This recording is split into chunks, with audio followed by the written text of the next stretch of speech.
بسم اللہ الرحمن الرحیم۔ یہ کہانی ہے ایک ایسے زمانے کی کہ جب ایک ظالم حکمران متوکل اپنے اقتدار کے نشے میں مست تھا۔ وہ لوگوں کو اپنا غلام سمجھتا تھا اور سچائی کی بات کرنے والوں کا دشمن تھا۔ متوکل کو امام ہادی علیہ السلام سے خاص تکلیف تھی، کیونکہ لوگ ان کی پیروی کرتے تھے اور حق بات پر ان کا ساتھ دیتے تھے۔ متوکل کو لگتا تھا کہ امام اس کے اقتدار کے لیے خطرہ ہیں، حالانکہ امام تو صرف لوگوں کو خدا کی راہ پر چلنے کی دعوت دے رہے تھے۔ متوکل کے ارد کچھ ایسے لوگ تھے جو دوست کے روپ میں دشمن تھے۔ وہ اس کے کان بھرتے تھے اور اسے سچائی سے دور کرتے تھے۔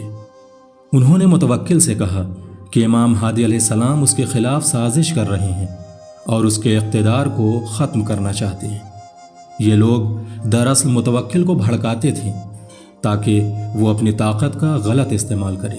یہ دشمن کے وہ روپ ہیں جو دوست بن کر آتے ہیں اور اندر ہی اندر نقصان پہنچاتے ہیں۔ متوکل نے اپنے ان دشمن نما دوستوں کی باتوں میں آ کر ایک رات امام ہادی علیہ السلام کے گھر پر چھاپا مارا۔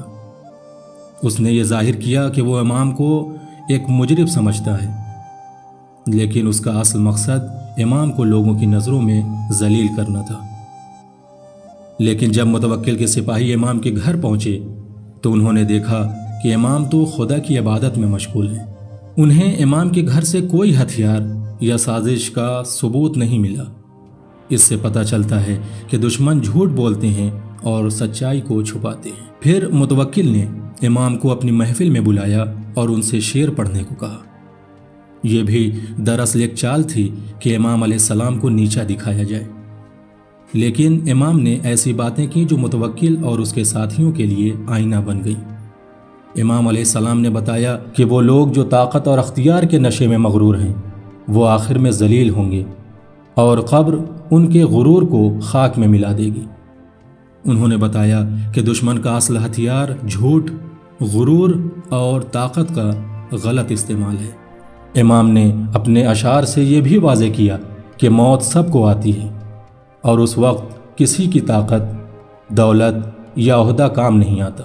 صرف وہ لوگ کامیاب ہوتے ہیں جو سچائی پر قائم رہتے ہیں اور خدا کے حکم کی پیروی کرتے ہیں۔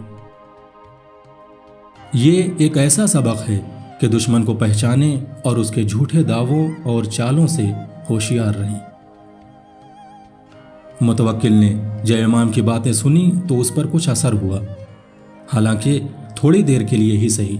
اس داستان سے یہ سبق ملتا ہے کہ دشمن صرف وہ نہیں ہوتے جو ہمارے خلاف ہتھیار اٹھاتے ہیں، بلکہ وہ بھی ہوتے ہیں جو جھوٹ بولتے ہیں، سازش کرتے ہیں اور ہمیں سچائی سے دور کرتے ہیں۔ ہمیں ان سے ہوشیار رہنا چاہیے اور ہمیشہ سچائی پر قائم رہنا چاہیے۔ دشمن کا مقابلہ کرنے کا بہترین طریقہ یہ ہے کہ خود کو سچائی اور خدا کی مدد سے مضبوط کریں۔ یاد رکھیں کہ سچائی ہمیشہ فتح یاب ہوتی ہے اور خدا کا راستہ حق کا راستہ ہے۔